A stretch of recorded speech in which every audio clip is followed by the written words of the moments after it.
to Texas. It's just not the same since you went away. I bet you missed your exit. Flight Day 10, moving day on board the International Space Station. With the help of the astronauts from Space Shuttle Discovery, almost all of the work that is needed to unpack and to outfit the permanent multi-purpose module, the newest module at the International Space Station, was completed on Flight Day 10.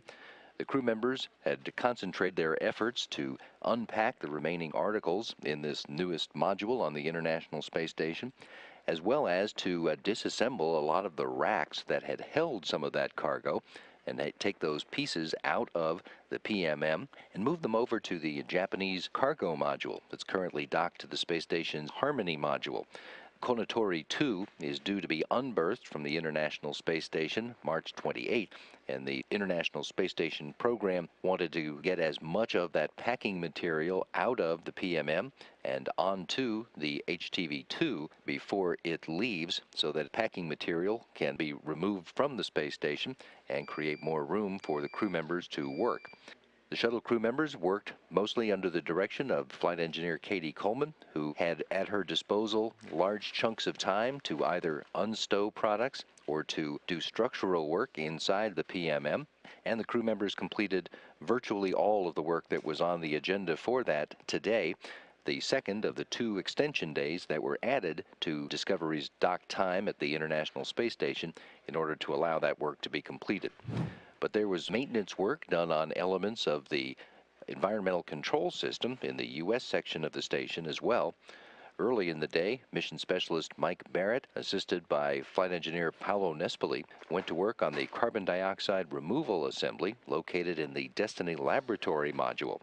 That system, which is one of the systems on board that removes carbon dioxide from the station environment, suffered a short circuit in one of its heater beds earlier in the mission. And today, Barrett went to work to find the short circuit and to isolate it so that that system could be restarted.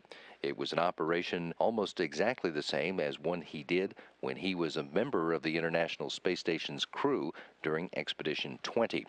Station Commander Scott Kelly also had some maintenance work to do. He was in the Tranquility module, where the oxygen generation system is located.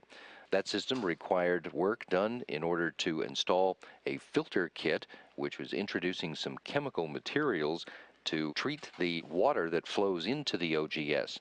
The OGS separates water into its chemical components of oxygen and hydrogen, creating oxygen for the crew members to breathe.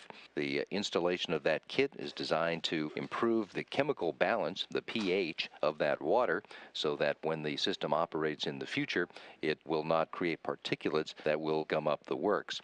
That work will be completed on Flight Day 11, and all of the crew members get together for final transfers before they close the hatches between the International Space Station and Space Shuttle Discovery for the final time on Sunday.